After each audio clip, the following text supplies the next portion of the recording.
चलिए आज क्लास 10वीं की सब्जेक्ट केमिस्ट्री की ये आज का फर्स्ट क्लास है और इसमें हम कुछ जो वीवीआई एमसीक्यू है उस पे कुछ डिस्कशन कर ले।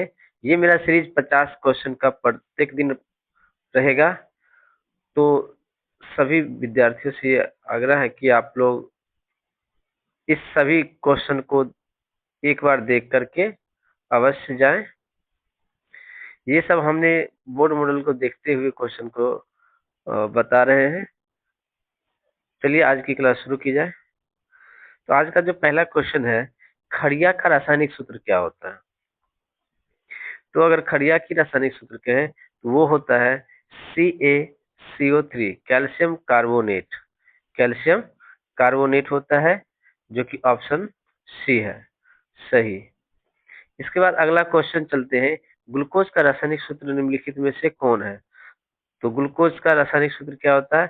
C6H12O6। उसके अगला क्वेश्चन अगर चला जाए तो कली चूना का रासायनिक सूत्र क्या होता है? तो कली चूना का रासायनिक सूत्र आपका CaO, कैल्शियम ऑक्साइड। ये आपका कली चूना का रासायनिक सूत्र है। इसमें से 4 नंबर में ये आपका कहा गया है कि देखिए निम्नलिखित में से कौन समीकरण संतुलित है? संतुलित और असंतुलित समझते हैं। संतुलित कहने का मतलब है जिसका अभिकारक और प्रतिफल के तत्वों की जो परमाणु अगर दोनों साइड समान रहेगा तो वो संतुलित समीकरण होगा। तो इसमें से क्या है संतुलित समीकरण? तो आप देख सकते हैं कि संतुलित समीकरण इसमें कौन सा है? तो आपका बी है। कौन सा है? बी है। Zn1 Zn1 S4 S2 SO4। देखिए हाइड्रोजन भी दो है, SO4 भी सिंगल है, तो आप ऑप्शन नंबर बी देख रहे हैं। तो सही कौन सा होगा? 4 का बी होगा। आगे की क्वेश्चन बढ़ते हैं।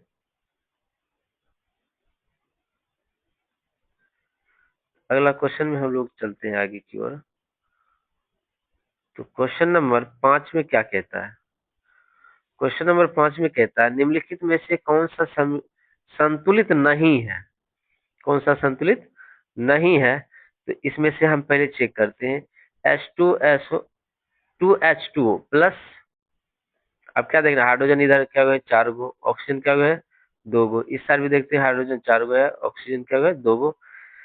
और पोटेशियम इधर 2 गो है, पोटेशियम 2 गो, क्लोरीन क्लोरीन भी 2 गो 2 गो, ऑक्सीजन 6, ऑक्सीजन 6। ये क्या है? बी नंबर भी क्या है? संतुलित है। सी नंबर भी क्या देख रहे हैं? संतुलित है। लेकिन D number option D will be correct answer. Question number 5 का डी हो गया। 6 नंबर में क्या कहा कि Zn plus CuSO4 plus equals to ZnSO4 plus Cu। तो जिंक और कॉपर सल्फेट का जो विलयन है, जब इससे अभिक्रिया करती है तो जिंक सल्फेट तथा कॉपर को क्या करती है? ये विस्थापित कर रही है। तो ये आपका कौन सा ऑप्शन में है? क्वेश्चन नंबर जो आप देख रहे हैं 6, तो इसका कौन सा हो जाएगा? विस्थापन अभिक्रिया। कौन सा हो जाएगा?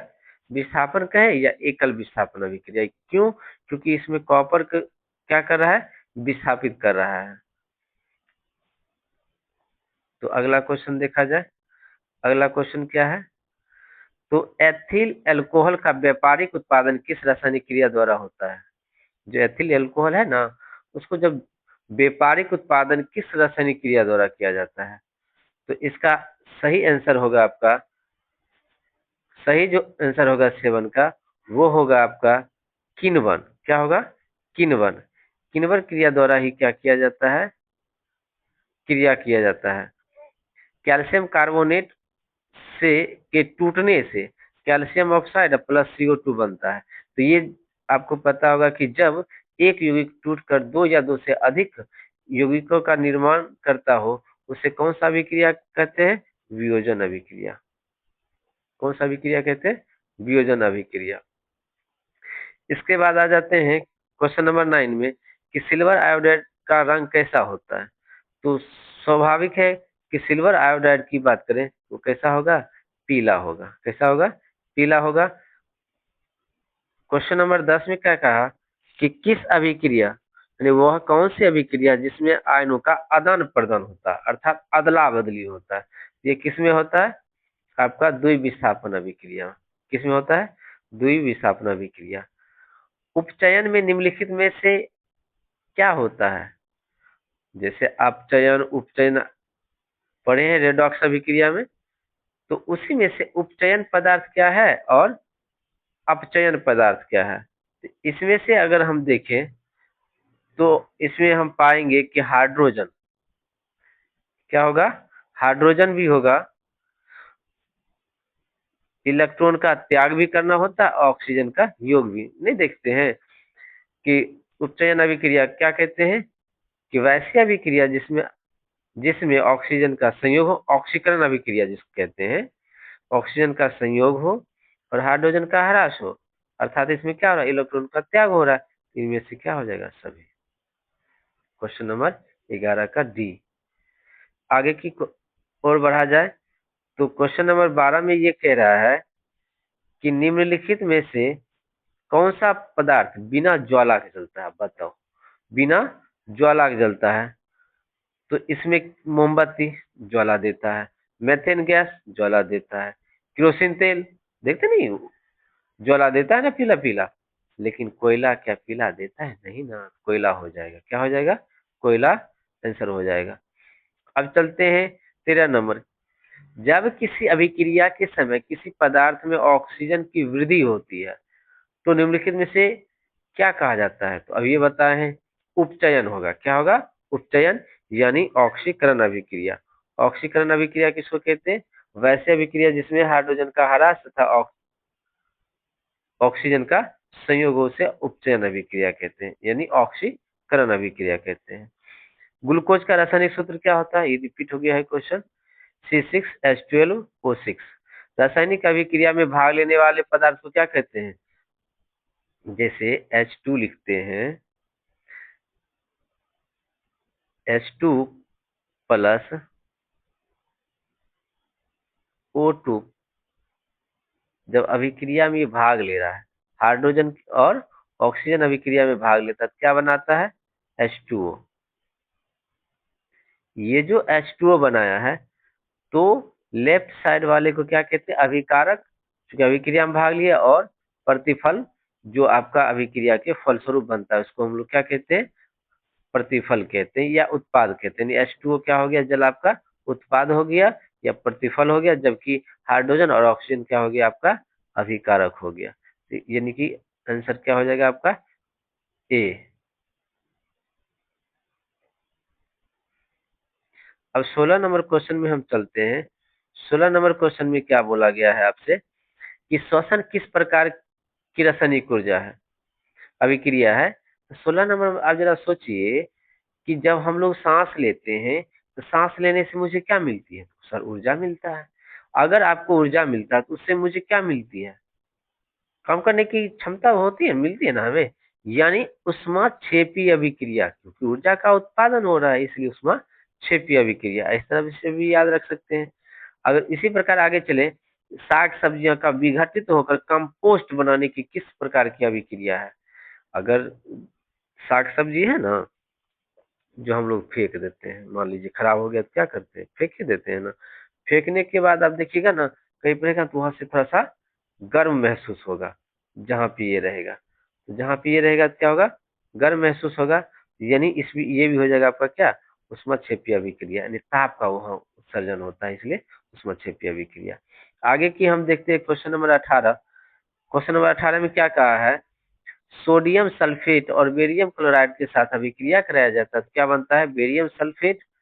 देख रहे बेरियम सल्फेट और सोडियम क्लोराइड। इस अभिक्रिया में कहा बेरियम जो सल्फेट है क्या श्वेत अवक्षेप बनता है। ये तो क्लियर कर दिया, अवक्षेप बनता है तो कौन सी अभिक्रिया होगा? सर अवक्षेप बनता है, ये तो अवक्षेपन अभिक्रिया हो जाएगा। क्या होगा? अवक्षेपन अभिक्रिया। आगे देखते हैं 19 नंबर का, कैल्शियम कार्बोनेट को जब टूटता है तो कैल्शियम ऑक्साइड और कार्बन डाइऑक्साइड बनता है। ये कौन सी अभिक्रिया हो? तो सर अभी तो बताए हुए हैं कि ये इस प्रकार की अभिक्रिया क्या कहलाएगी, जब दो एक यौगिक टूटकर दो या दो से अधिक यौगिक में विभक्त हो जाती है तो क्या कहते हैं उसको? वियोजन अभिक्रिया। इसमें वियोजन अभिक्रिया नहीं दी गई है, उपरोक्त में कौन सी अभिक्रिया दी? 19 नंबर का आपका हो जाएगा वियोजन अभिक्रिया। वियोजन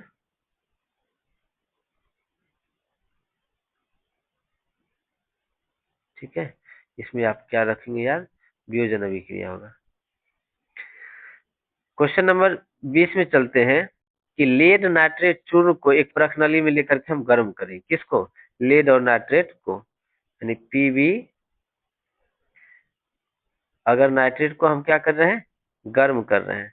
गर्म करने पर ठीक है करेंगे तो इसका जो धुआं निकलेगा ना वो भूरा रंग का निकलेगा। तो वह धुआं क्या है? अब कहोगे सर वो जब गर्म करते हैं ना तो नाइट्रोजन डाइऑक्साइड बनता है। क्या बनता है? नाइट्रोजन डाइऑक्साइड बनता है। तो ये नाइट्रोजन डाइऑक्साइड कहाँ पे है? Option number B. Option number B आपका विल बी करेक्ट आंसर। कौन सा होगा? Option number B. चलिए आगे चलते हैं।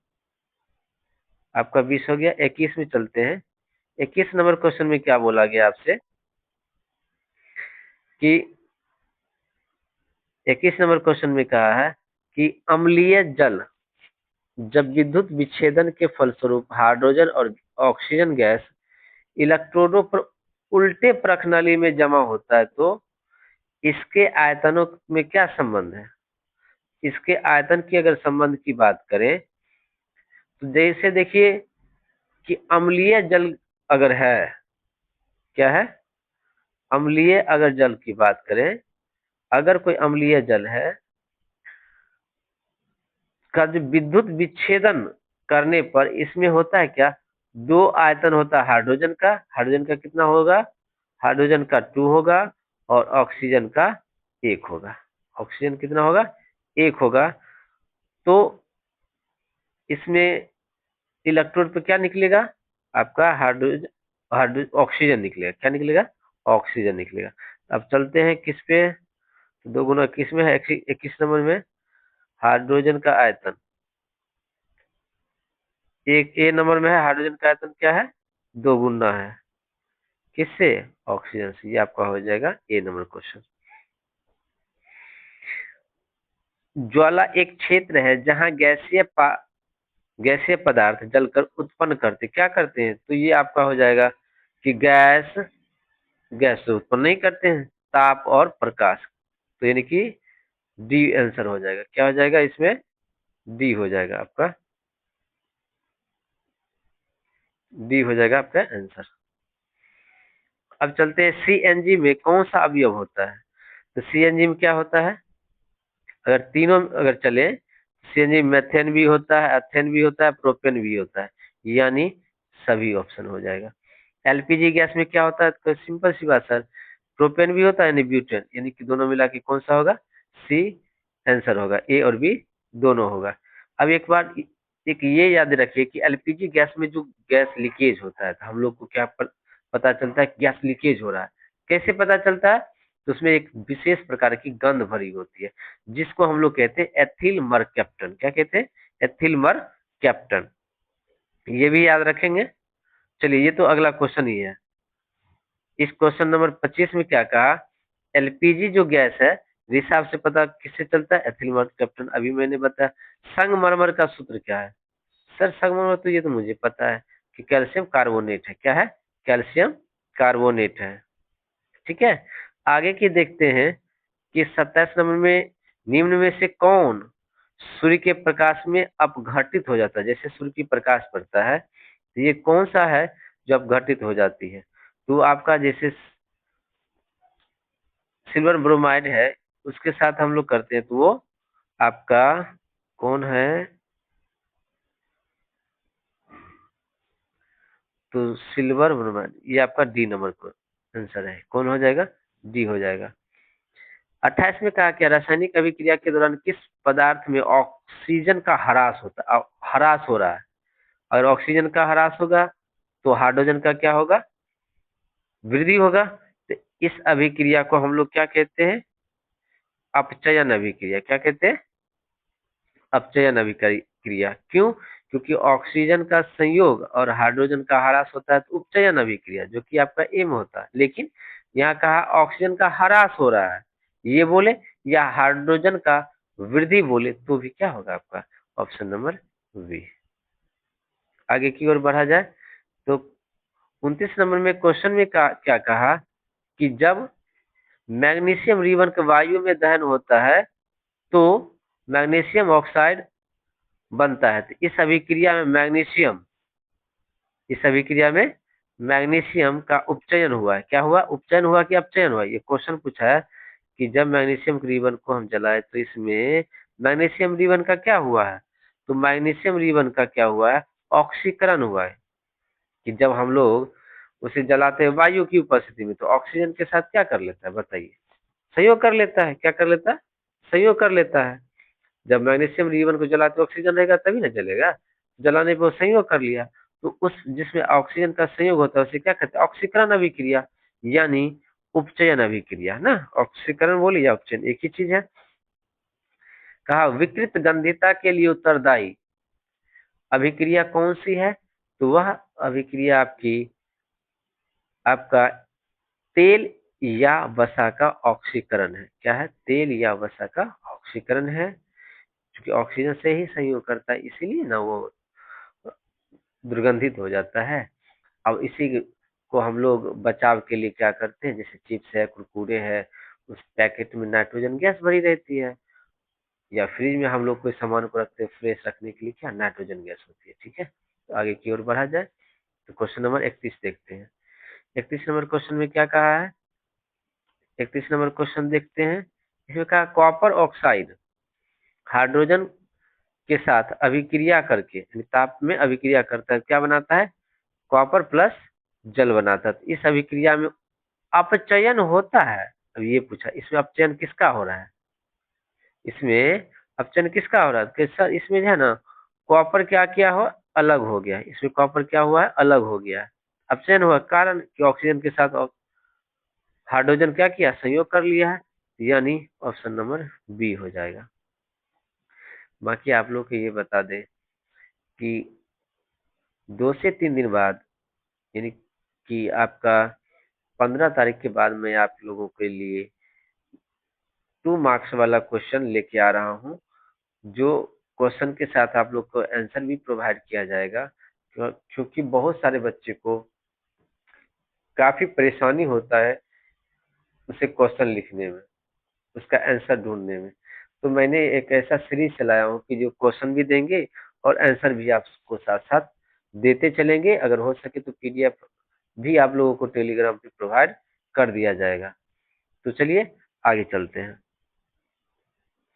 क्योंकि वही सब क्वेश्चन आप लोग को देंगे जो आपके एग्जाम व्यू से क्या हो, इम्पोर्टेंट हो, ताकि आप लोग अच्छे से पढ़ें और अच्छे से एग्जाम दे सकें और बेहतर नंबर प्राप्त कर सकें। चलिए आगे बढ़ते हैं। क्वेश्चन नंबर 32 में कहा कि कॉपर के साथ, ये तो क्वेश्चन हो चुकी है कि इस अभिक्रिया में कॉपर का क्या हुआ है। अच्छा नहीं, वो क्वेश्चन अलग था, ये अलग था। कॉपर के साथ ऑक्सीजन का जब संयोग होता है तो क्या बनाता है? Copper oxide. संयोग हुआ है। अगर रहता संयोजन अभिक्रिया तो हम लोग संयोजन मारते, लेकिन यहाँ क्या किया? ऑक्सीजन का संयोग हुआ। किसका संयोग हुआ है? ऑक्सीजन का। तो इसमें ऑक्सीकरण या उपचयन अभिक्रिया, यही ना। वैसे पदार्थ जिनकी उपस्थिति मात्र से ही अभिक्रिया की दर बढ़ जाती है, कि जैसे ही कोई पदार्थ है उसमें उसको मिक्स कर दिए, कोई अदर पदार्थ को मिक्स कर दिए तो तेजी से अभिक्रिया करने लगता है। जब तेजी से अभिक्रिया करने लगेगा तो वो जो पदार्थ डालते हैं जिसकी वजह से तेजी से अभिक्रिया होना शुरू हो जाता है, उसको क्या कहते हैं? उत्प्रेरक कहते हैं। क्या कहते हैं? उत्प्रेरक। और जब का CO प्लस ऑक्सीजन का संयोग होता है कार्बन डाइऑक्साइड बनता है। क्या बनता है? Carbon dioxide. Carbon plus oxygen के मिलाने से कार्बन डाइऑक्साइड बनता है, तो इसको हम लोग क्या कहते हैं? तो इस प्रकार की अभिक्रिया को हम लोग ऑक्सीकरण अभिक्रिया कहेंगे। क्या कहेंगे? ऑक्सीकरण अभिक्रिया कहिए या उपचयन अभिक्रिया कहिए। रासायनिक, अब देखिए 35 में क्या कहा? कॉपर ऑक्साइड के साथ जब हाइड्रोजन अभिक्रिया होता है, कॉपर प्लस जल बनता है, इसमें H2 का क्या होता है? सर H2 इसमें क्या कर रहा है, देख नहीं रहे हैं? ऑक्सीजन के साथ सहयोग कर रहा है। क्या कर रहा है? ऑक्सीजन के साथ संयोग कर रहा है। जब ऑक्सीजन के साथ संयोग करेगा, जब ऑक्सीजन के साथ क्या करेगा? संयोग करेगा, तो कौन सा हो जाएगा? बताइए आप लोग, कमेंट करके बताइए कि कौन सा होगा।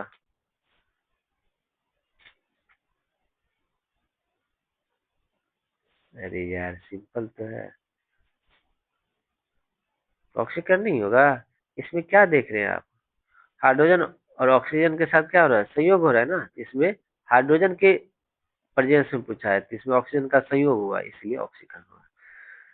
36 नंबर क्वेश्चन में कहा कि किसी पदार्थ की ऑक्सीजन से अभिक्रिया कर जलने की क्रिया को क्या कहते हैं? किसी पदार्थ की ऑक्सीजन से अभिक्रिया कर ऑक्सीजन से अभिक्रिया कर जलने की क्रिया को क्या कहते हैं? सर ये तो जलन यानी कि दहन होगा। क्या होगा जी? दहन होगा। क्या होगा? दहन होगा। इसके आगे चलते हैं। क्वेश्चन नंबर 37 में कहा भोजन का पचना तथा पकाना किस प्रकार की अभिक्रिया? तो जब भोजन पक रहा है, पच रहा है, तो पचने की बात हो रहा है, तो ऑक्सीजन मिलेगा तभी ना पचेगा। बिना ऑक्सीजन का संभव है? इसलिए हो जाएगा आपका क्वेश्चन नंबर 37 का सी आंसर। उपचयन अपचयन यानी वैसी अभिक्रिया जिसमें उपचयन अपचयन दोनों साथ साथ होता है, उसे हम लोग रेडॉक्स अभिक्रिया कहते हैं। ये बहुत इंपॉर्टेंट भी है आपका 2 नंबर वाला में। रेडॉक्स अभिक्रिया किसे कहते हैं या कहे उपचयन अपचयन अभिक्रिया किसे कहते हैं, उसे आप याद रखें। क्वेश्चन नंबर 39 में क्या कहा है कि संक्षारण किस प्रकार की अभिक्रिया? संक्षारण जैसे जंग लगता है, तो ये कहा कौन सी अभिक्रिया है? तो सर इसमें तो ऑक्सीजन का संयोग होता है, तभी तो जंग लगता है ना। तो देखिए इसमें कहाँ है?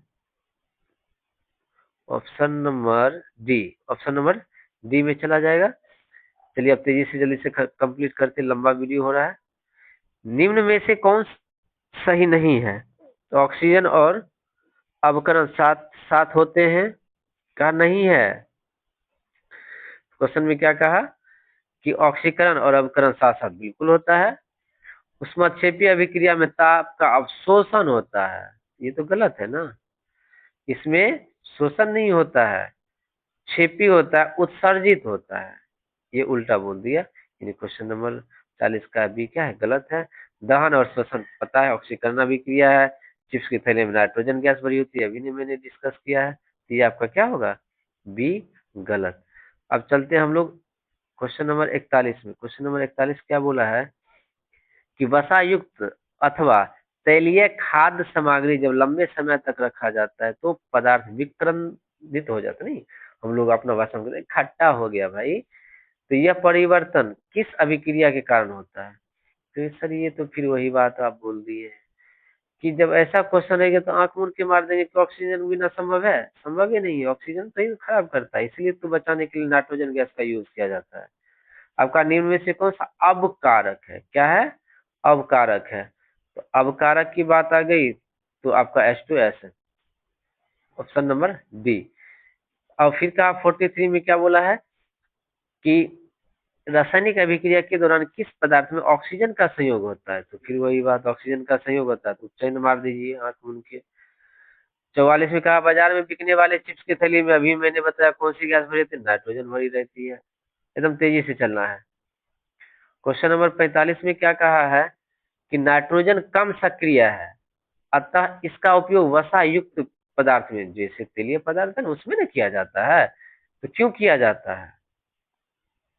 क्यों किया जाता है? तो संरक्षण के लिए किया जाता है सर, सुरक्षित रखने के लिए किया जाता है, नहीं तो खराब नहीं हो जाएगा। अच्छा ठीक है, तो मार देते हैं यही।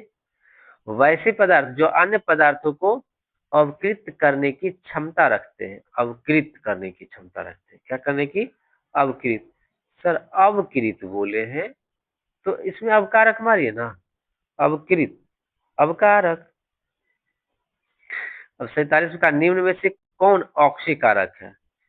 तो कौन सा ऑक्सीकारक है? तो ऑक्सीकारक में क्या होना चाहिए? सिर्फ ऑक्सीजन होना चाहिए, तो ऑक्सीकारक कौन है? ऑक्सीजन। निम्न में से कौन ऑक्सीकारक नहीं हो सकता? अब का नहीं हो सकता है, जब नहीं बोला है तो नहीं में क्या हो जाएगा? कौन सा ऑक्सीकारक नहीं हो सकता है? बताइए।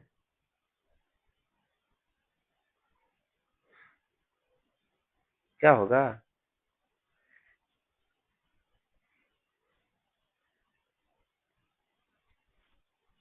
कौन नहीं होगा बता? हाइड्रोजन होगा, ऑक्सीजन होगा, ये होगा। तो सर यहाँ पे जब आप बोले 47 में कौन ऑक्सीकारक है, तो ऑक्सीजन तो हो ही गया था। इसका मतलब ये तीन को जो ऑप्शन दिए, हाइड्रोजन, उसके बाद CO, H2S, तो ये इसमें से कौन है? तो हाइड्रोजन ही ना नहीं होगा। ऑक्सीजन तो होबे करेगा, SO2 होबे करेगा, क्लोरीन भी तब होगा, यही नहीं होगा। निम्न में से कौन सा ऑक्सीकारक नहीं है? तो दहनीय हो जाएगा। श्वसन है, भोजन का पचना है, अवक्षेपण है। 50 में कहा ये कौन सा? तो दो या दो से अधिक तत्व आपस में मिलकर नए यौगिक का निर्माण करते हैं, उसे संयोजन अभिक्रिया कहते हैं। चलिए, आज की क्लास यहीं तक रहेगी और आपसे निवेदन है कि ज्यादा से ज्यादा शेयर करें और सब्सक्राइब करें।